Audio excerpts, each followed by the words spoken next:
So yeah, we will start today's web class. Before I start, I would like to thank Dr. Saida and Dr. Megha who helped me in preparing this presentation. In mucosal relief films, usually a thick barium is made to be swallowed if it is a swallow procedure. And once the barium has passed through the area of interest, it is just viewed. Once it is emptied, the area of interest is emptied, we can view lumen being partially collapsed, and we can see the folds better. Okay, so the mucosal relief films are very best for visualization of the folds and also any submucosal lesions which are not that obvious in the other two. And if you see the second image, it's a single contrast image. The lumen is uniformly opacified, so we cannot make out any the mucosal pattern or the folds or anything. So this is a single contrast film that we generally do to assess maybe the level of obstruction or some physiology, like whether the swallowing taking place correctly, if there is any the GE reflux, to assess the level of obstruction in the suspected intestinal obstruction, right? So, and we can also make out any large lesions or ulcers, not the smaller ones, in the single contrast. And the double contrast, where we have air also and mucosa coated with the thick barium, this is best for visualizing subtle mucosal changes and also lesions like ulcers, polyps, right? So these are the three types that we talk about, different type of images, okay? And these are applicable in all the barium studies, not only swallow. So let's go to the next. So this is the same thing that I was telling. So these are three types of images, and we need to know about them. So even in exams or in a procedures, we should be trying to do all this types of images, and we should know what to interpret in what type of image. So basically, when a patient is we do a barium procedure, we have to analyze the images in these headings. One is the anatomy, what we are trying to image. The second one is the functional assessment, whether the motility is correct. A functional assessment, like if it is barium swallow, we can actually assess whether the swallowing is taking place correctly. Okay, so there are different phases of swallowing. So you can see in the initial phase, which is called the oral phase, we can see no barium is entering into the oropharynx because the base of the tongue and the soft palate are approximated to each other. And then when you actually swallow and it goes into the oropharynx, and so then the epiglottis tries to close the larynx and the soft palate tries to close the nasopharynx. So all these things can be seen. So it's a functional assessment. So this is in barium swallow. Similarly, we can assess the type of peristalsis, whether the peristalsis is taking place correctly, or if there is any hindrance, what are the types of peristalsis that is taking place, okay? So that is again in swallow or follow through. And also one more thing is what we call as intestinal transit. So the transit, how much time is it taking for the barium bolus to go from the stomach to the ileocecal junction. So even that is part of the assessment, functional assessment. So these are the few things that we can see when it comes to motility, and definitely the caliber. So we have to comment on what is the caliber of the intestine or the bowel that we are talking about. So is it grossly distended? Is it collapsed? Okay, so that will give us an idea of what could be the pathology. And finally, the lesions and also the folds. We may have to comment on the mucosal folds.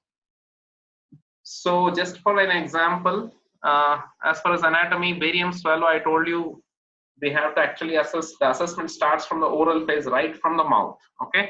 But what images I am showing are much below. So you can just see the valleculae, the lateral and the AP film, right? It's a double contrast swallow, barium swallow. And we can also see the pyriform sinuses. So the reason that I am showing these images is we need to know our anatomy correctly before we actually go and do the procedure.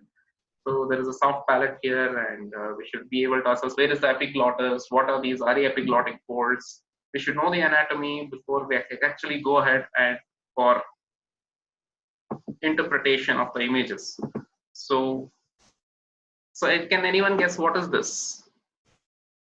A simple image, right? It's a very simple image. You can just type in your findings or just the diagnosis if you know in the chat box.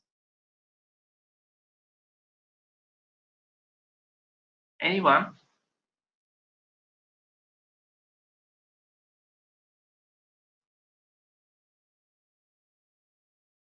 Okay. Any other response?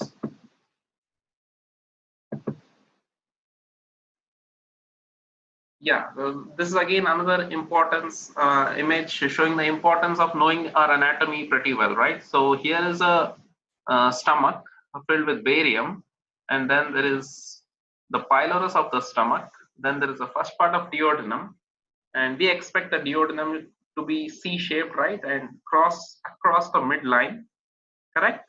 But unfortunately, what is happening here is all these small bowel loops are on the right side of the abdomen, right, or in the right side of the abdomen itself. So this is a case of midgut malrotation. So as most of you suggested, so this is the importance of knowing our anatomy pretty well. So if we don't know that the duodenojejunal junction is supposed to be on the left side, correct? What is the location? Can anyone guess what would be the ideal location for a duodenojejunal flexure? Landmark? Yeah, it is the L2 upper surface of the L2 vertebra, just on the left of the vertebra. Okay, so there is an L2 vertebra. So this is possibly the L2 vertebra, and as it comes and joins it at the level of S2 vertebra, you will find it on the left side. Okay, that is very important. So, so duodenojejunal junction. So I can just tell you in the next image, it's showing that, right?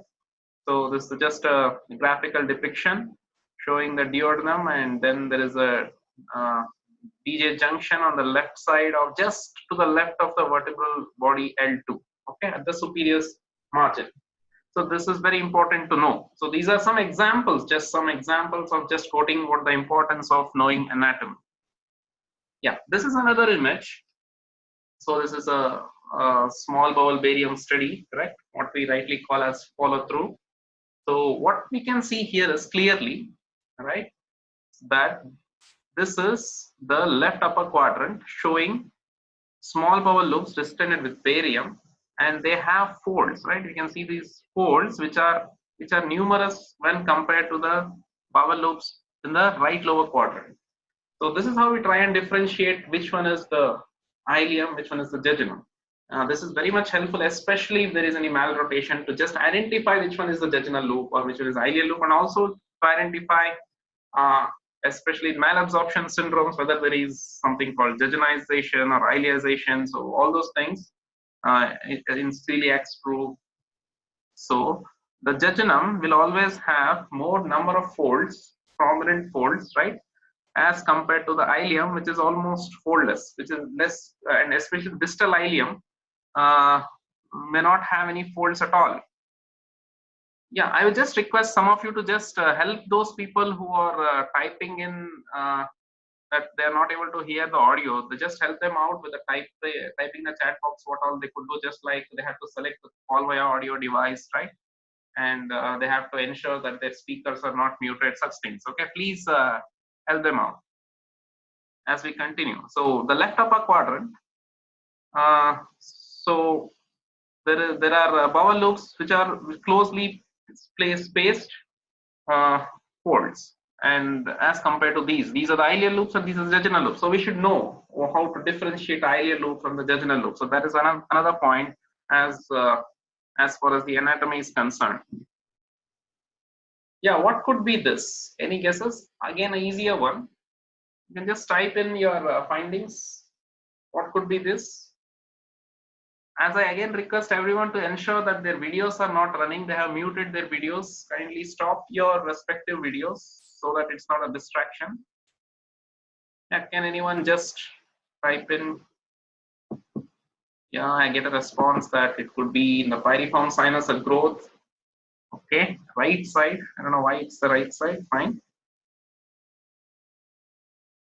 Yeah, what's happening here is this is the level of vallicula. V is depicted. So vallicula are just adjacent to each other, unlike the pyriform sinuses, which are widely separated. Okay, so this is in the vallicula. There is a ill-defined, irregular. You can call it a filling defect or a growth in the vallicula, possibly from the base of the tongue. Yeah, correct. So that's it could be either a vallicular growth. It could be vallicular growth, or it could be a growth from the base of the tongue going into the vallicula. So we should know anatomy well to identify this first as a vallicula. Okay. So, and very important is to understand that the procedures have to be done correctly. Otherwise, many a times we may miss identifying the pyriform sinuses, valliculae, all those stuff. Another important thing as regards to anatomy is when we actually do a barium procedure, there are two surfaces. Okay, especially the patient is supine. So the posterior part of the colon, the posterior wall of the colon or the intestines will be dependent. That means they will have a barium filled pools, right? Like this. These are dependent areas, and the non-dependent areas, especially in double contrast studies, will have only a small thin coating of barium overlying it. So we should be able to identify which one is the dependent and which one is the non-dependent areas of the intestine to actually characterize lesions. So this is another important thing we should know. And one, okay. So yeah, then as I was telling that was the anatomy part. Now we come to some physiology functional aspects. So there are many phases of this is an example, just an example, swallowing. Okay. So I think one image is missing here. Yeah, we get that image.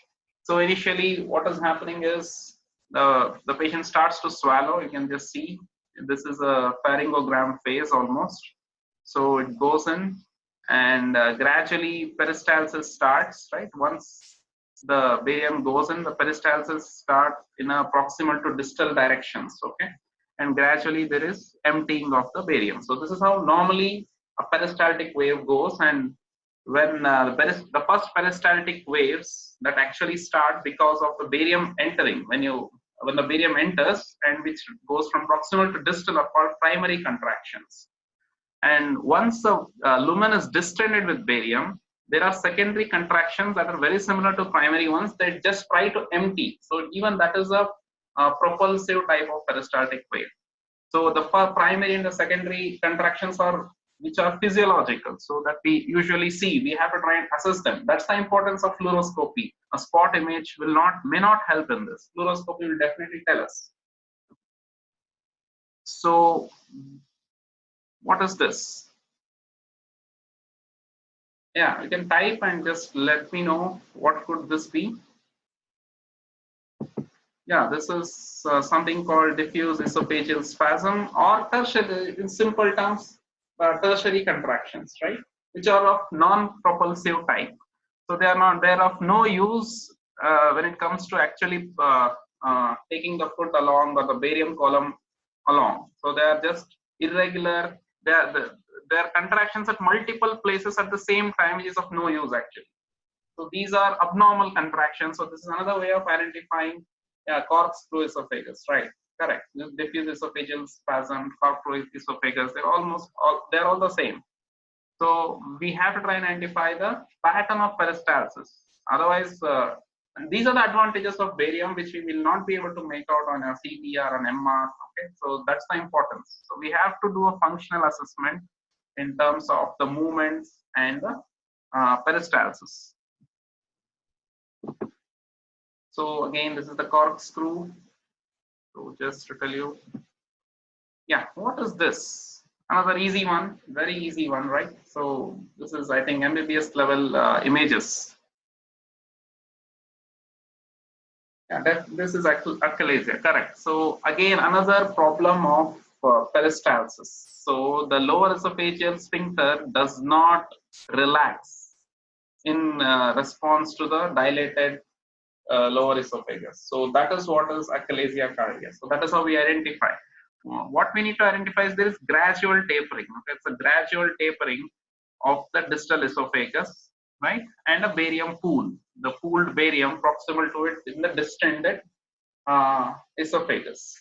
And yeah, there are few very small contractions, not so much visible. That is correct. So this is how this is again assessment of functional part of it. And again, there is another thing that I don't have an image as of now, gastroesophageal reflux. So again, the barium study is much superior as compared to the other modalities of imaging to identify gastroesophageal reflux, because it is a we can take a cine loops and just check. And when it comes to gastroesophageal reflux, there are various maneuvers that we can do, like putting the patient in prone position, right? Elevating the limbs and doing Valsalva maneuver and all that stuff, just to ensure that we don't miss out any gastroesophageal reflux. Next is the caliber of the bowel. So it's this rule is by and large standard. So in barium studies, there is a small difference between a CT enterography or enteroclysis and barium studies when it comes to the bowel caliber. Just check it out for CT and MR in the other textbooks. But this is by and large the standard ways of standard measurements. So anything the larger than 3 centimeters small bowel is dilated. Similarly, for large bowel, it is 6 centimeter and more.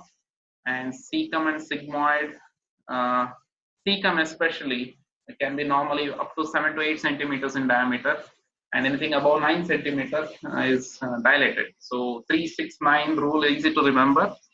So these are the things that we need to see in barium interpretation.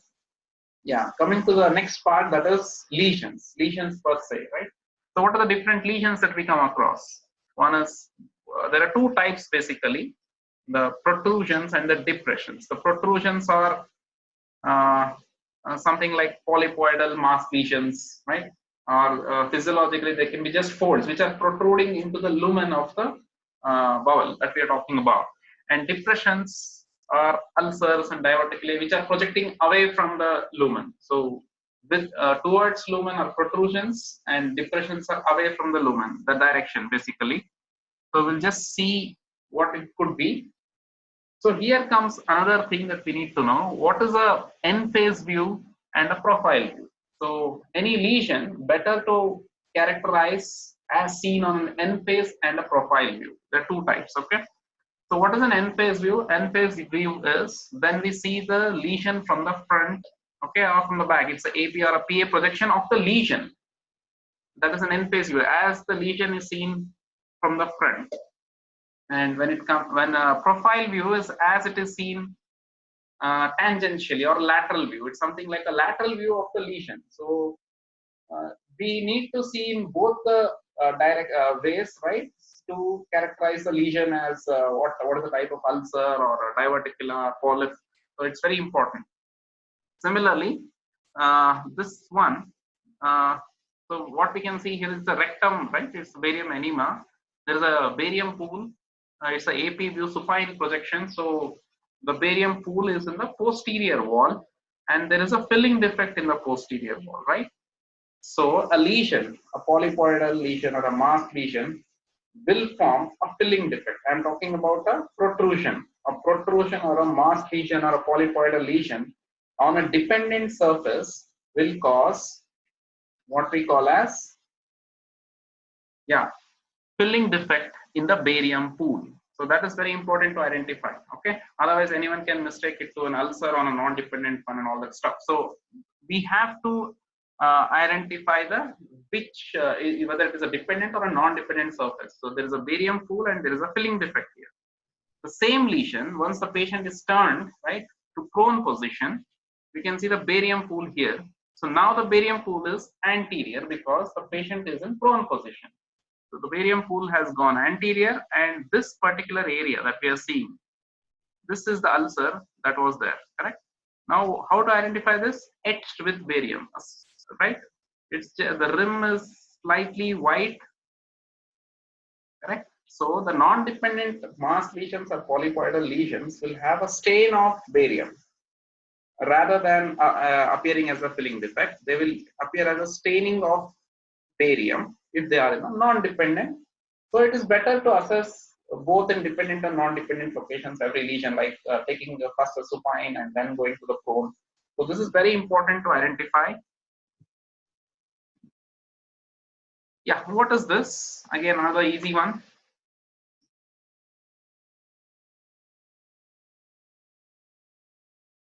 So this is again a double contrast barium meal image of the stomach.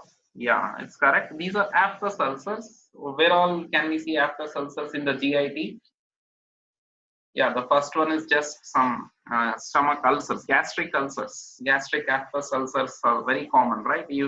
So they are very, basically what it means is they are superficial in location. So there is a barium pool.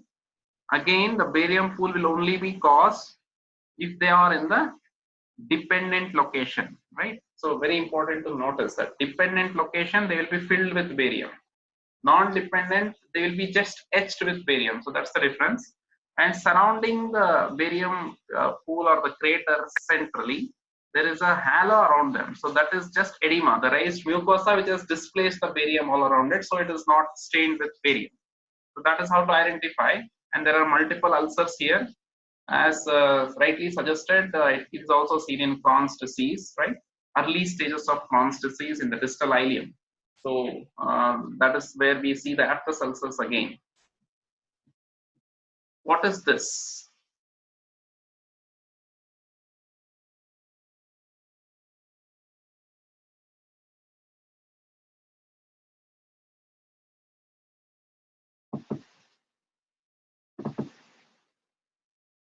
Yeah, this again a barium meal study.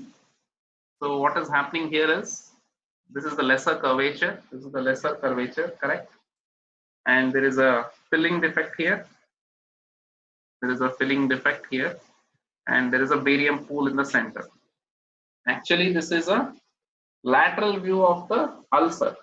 There is an ulcer on the lesser curvature, correct? And this is the profile view of the ulcer. So the ulcer is this, okay? So this is the ulcer. As we can see, the ulcer is actually within the expected contour of the stomach, correct? It is not gone beyond it. It is within the expected location, contour of the stomach, within the expected contour of the stomach. So, but what is happening there is, and if you see carefully, this is more convex towards the lumen, right? Convex, this is the lumen. So this is more convex towards the lumen, and it is within the expected location of the contour of the stomach. It is not gone beyond it. So now what does that mean? So there is something called Karman's meniscus. So what is the meniscus? So there are many signs for it. You must have all read about it. There is something called a Karman meniscus sign. There is something called a Kirkling's complex, right? So here the convexity towards the lumen is what is described as Karman's meniscus sign. Okay, and I have one thing to say here. Though it is seen in all malignancies, it is not very specific for a malignancy. It can be seen in some benign conditions also. But at the residency level, if anyone asks what is the Karman's meniscus, you can always say it is a indicator of malignancy, right? Malignant ulcer. Karman's meniscus is nothing but the convexity towards the lumen, right? If it is a benign ulcer, it will be concavity towards the lumen. It will be something like this. And there is again, if you notice, there is a filling defect here, right? There is a halo here, much internally, right? So what is this? So this is what we call as both the convexity and this is basically Karman's meniscus sign is seen especially when we do a compression of the stomach. Okay, so the compression, in the compression view we can see this meniscus sign. Otherwise, we'll not be able to do it. So this is when we have done a compression, the two surfaces of the ulcer, which are nodular, right? Maybe the anterior and posterior margins of the ulcer, which are more nodular, and there is a thickened mucosa. So they have approximated each other, and that appears as a filling defect here. So both together with this convexity towards the lumen and this filling defect, both together are called Kirkling's complex. So it's as simple as that. Fine. So, and it is, we can see it's very irregular in shape, the ulcer as such, and some folds are there which are not that characteristic though. So what we need to understand here is that there is a Karman's meniscus sign and there is a Kirkling's complex. So both these are usually associated with the stomach malignant ulcer.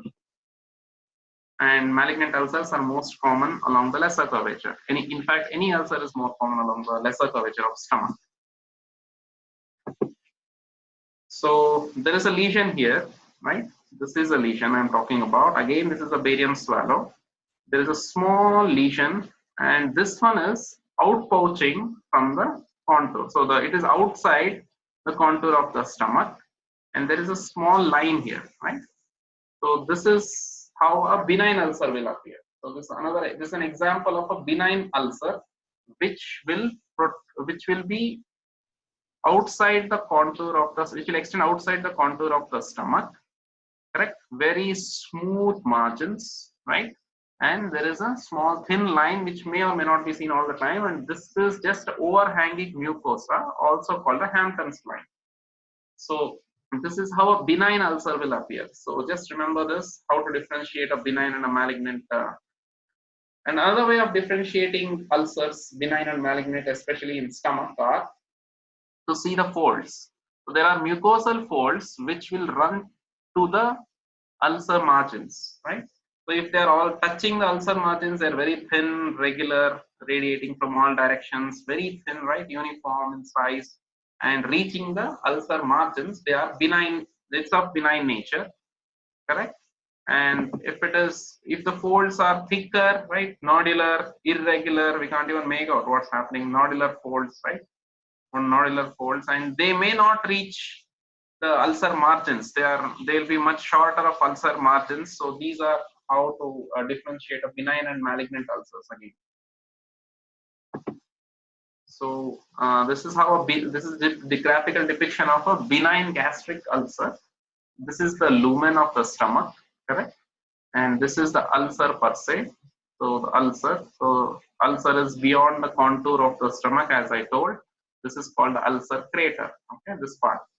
So some mucosa, there is edematous mucosa and all. So this is called the mold. Okay, it's mold or the collar. Mold is nothing but heaped up mucosa, edematous mucosa. If it is smooth, if it is nodular and irregular mold, then it is malignant. So here it is smooth mold, and this is also called the collar. Collar is the entry or the neck of the ulcer, so neck of the ulcer.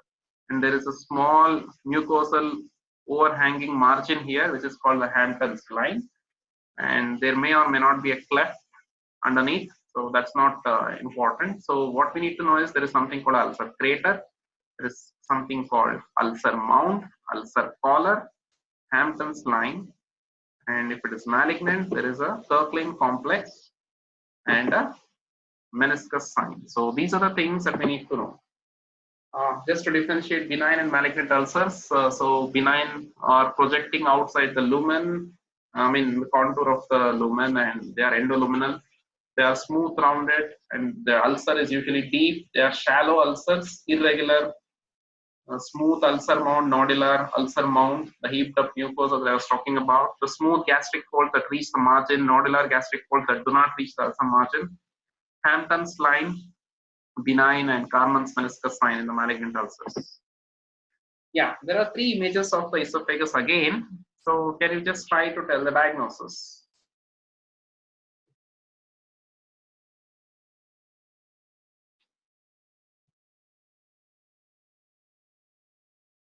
Anyone can take a guess, just type in the chat box.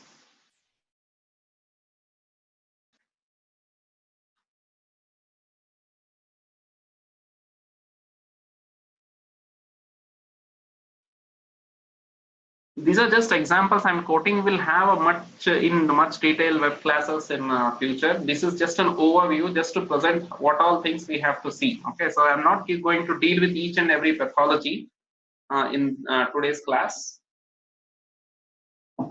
Yeah, the first one, as we can see, the difference is there is a long segment narrowing of the esophagus, correct? What is important to know it is a gradual tapering, correct? Gradual tapering. and a long narrowing. There are some ulcerations at the lower part of the esophagus. So it could be just a reflux esophagitis that we are talking about.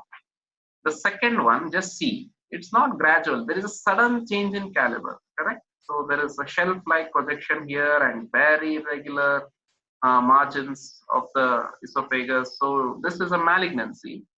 And the third one again is a benign nature, long segment. This was actually a case of right, is a chemical esophagitis or a lice stricture that we talk, long segment. So the first and third are pretty much the same. This is to differentiate a benign stricture from a malignant. Okay, very irregular and a sudden change in caliber, shelf-like projection or something called shouldering. Okay. So this is again, we need to identify any external compressions. So what is happening here? Normal, abnormal. So obviously, if you put up an image, that should be abnormal, I guess, right? Yeah, correct. So yeah, dysphagia lusoria is the correct answer. And in this particular thing, we should know the importance of these images, or we have to know what are the normal indentations or impressions on the lumina, especially the esophagus, right?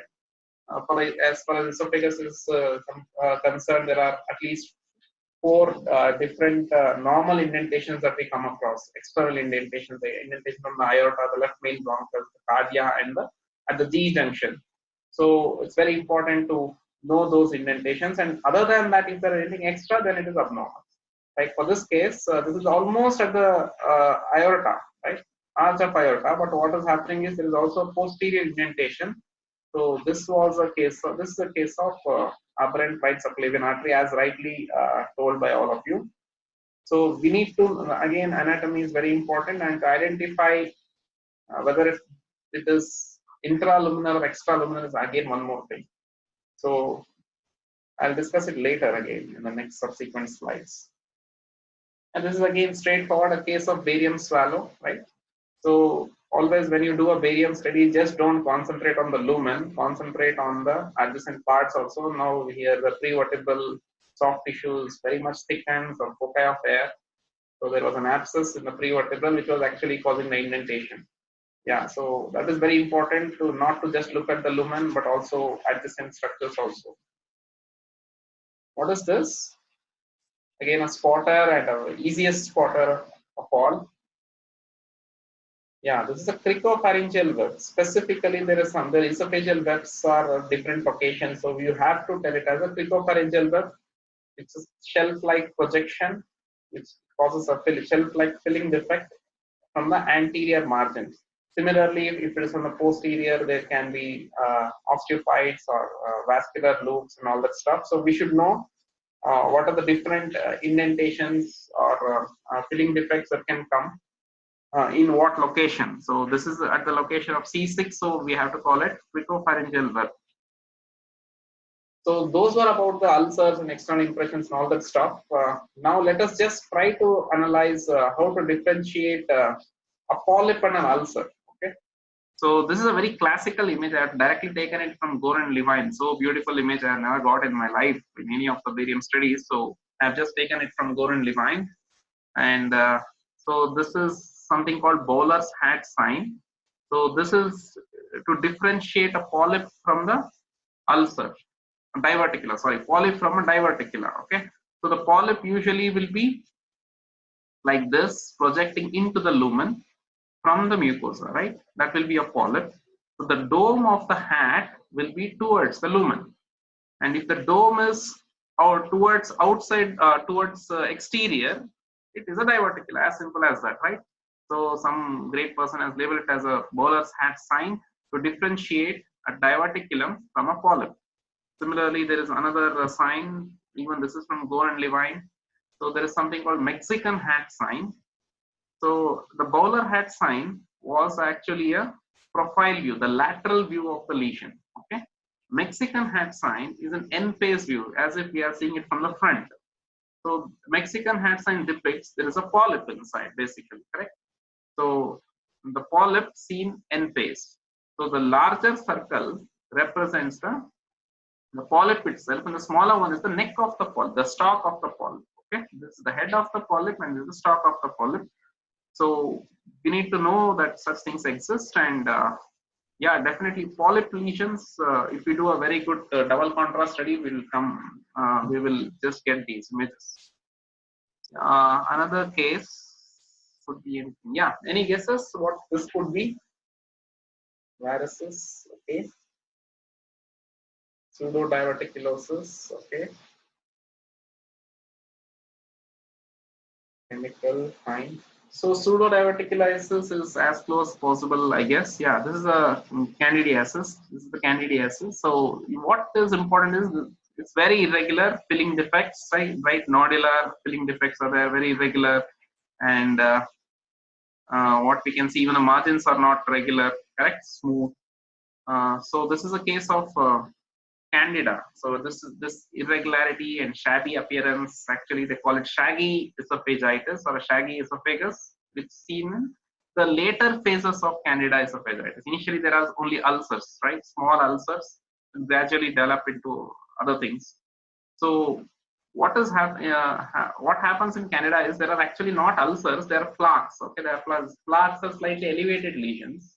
There are multiple plaques, and in candida esophagitis, what happens is there are barium precipitates. The barium, when you swallow, there are precipitation of barium, and there are in between the plaques, it gets accumulated and all that stuff.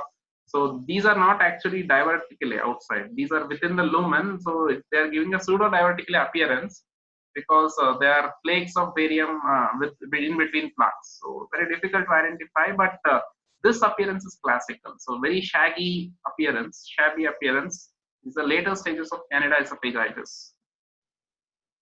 Again, a straightforward case to deal with, to tell just about again how a malignant ulcer appears, malignant lesion. This is a transverse colon, a barium enema. And what is important to know, it is the irregularity of the filling defect causing luminal narrowing in the transverse colon, right? And again, the shouldering sign. Okay, the sudden change in caliber, the shouldering sign, the shoulder sign. So that makes it malignant, right? Irregular shape, irregular narrowing, and shoulder. So these are the three ways of telling that it is a malignancy. And this is another classical, the apple core deformity in the ascending colon. Only a thin stream of barium is seen. There is again that shoulder, correct? Shoulder is a classical of malignancy. What is this shouldering? So if it is a benign, there is a gradual tapering like this. And if it is malignant lesion, there is an irregular eccentric filling defect usually, and the proximal and wherever you have given a barium from, if it is a barium enema, the distal end will be more shoulder.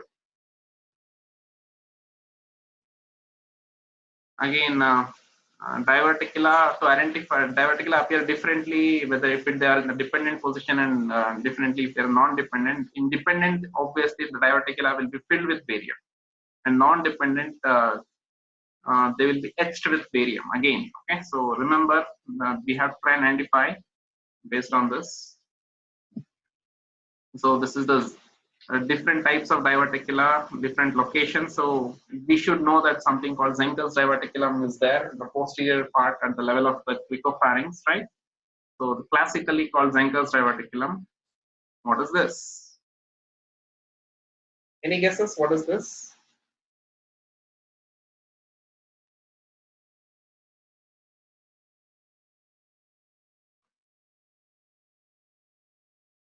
Yeah, correct. So this is Killian Jamison's diverticula. Again, at the level of cricopharynx, I should have identified, see, right, the valleculae and all that stuff. So cricopharynx, the lateral diverticula called Killian Jamison diverticulae. Yeah, and till now we talked about different types of lesions, the mass lesion, the ulcers, the diverticular. Now let's try and focus about different types of mucosal patterns that we come across, right? Classical villous pattern that we see in the small bowel loops, nothing but they are small villous folds in between which the barium is getting accumulated, and this is how a villous pattern appears, right?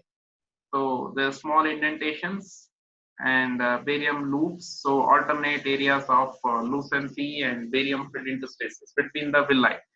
They're very thin in nature. So this is what these lines. So this is what we need to know. So this is what is called villous pattern of small intestines. Next we come to something called reticular pattern, right? Where are reticular pattern basically where is it seen? Reticular pattern.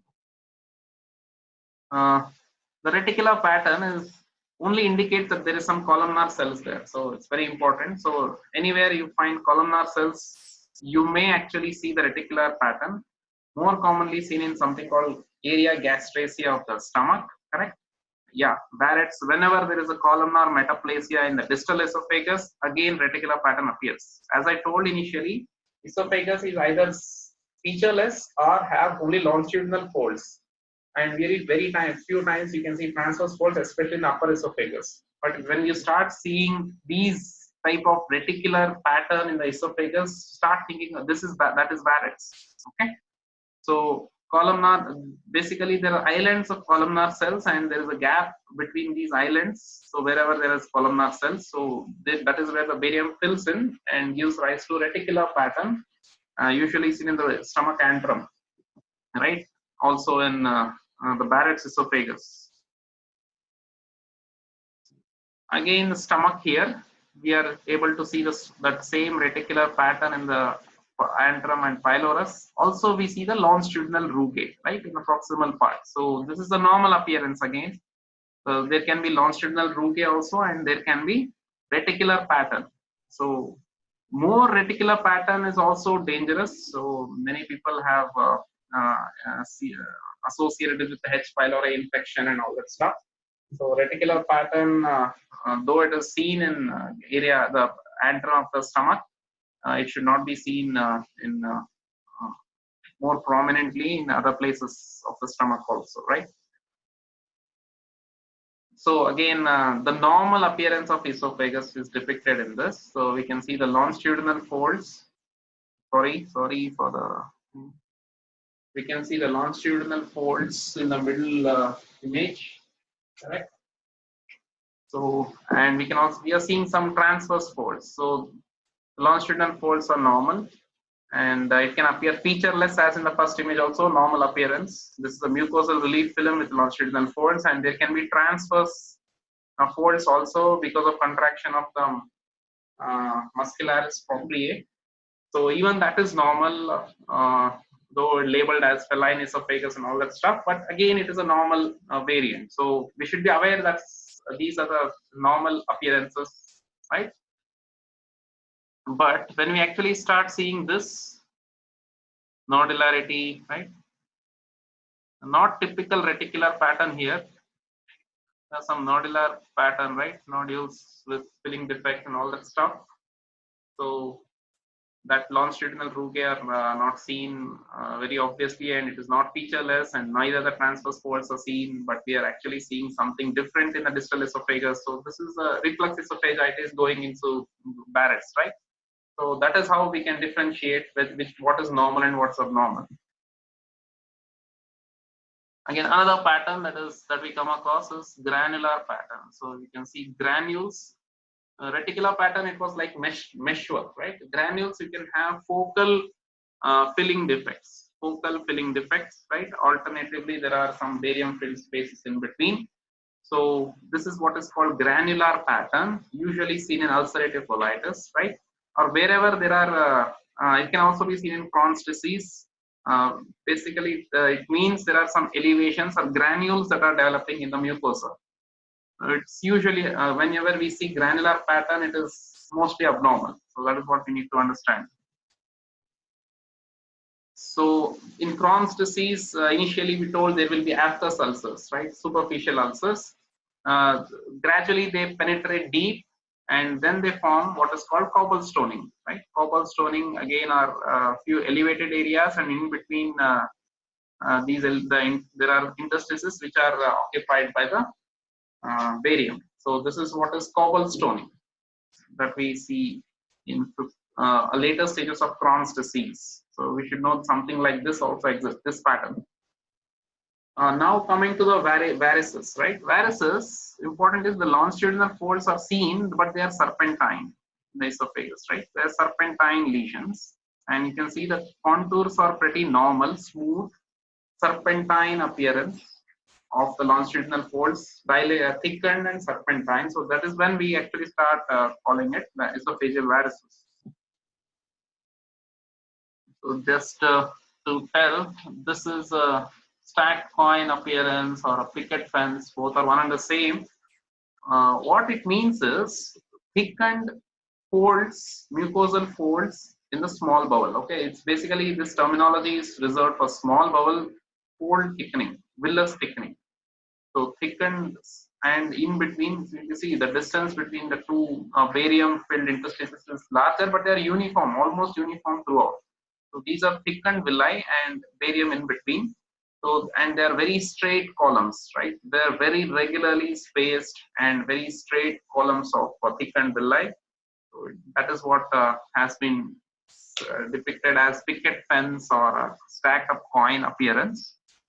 And it is usually seen again in wherever there is a submucosal edema or hemorrhage. So we can see it right from ischemic colitis to other conditions. So very closely the picket fence and this is something called hidebound appearance. So hidebound appearance and picket fence are very close if you see. The difference is in hidebound appearance, there is no thickening. Actually, it is only hidebound seen in scleroderma or screw. There is no thickening of the folds. In fact, there is atrophy. There is atrophy of the mucosa, muscularis. So there is fibrosis. There is fibrosis. So the folds are actually very closely placed to each other. Correct? There is no thickening of the villi. So what is this hidebound? Any guesses? What exactly does this hidebound? What is this hidebound? Why are you calling it hidebound?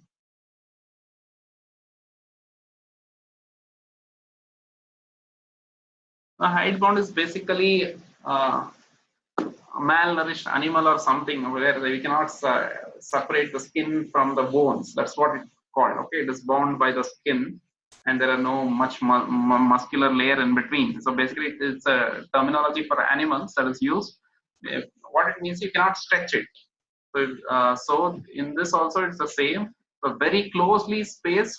So the density of the folds are very much high, and the villous are not edematous. That's what it means when we call hidebound appearance. Next, this is what?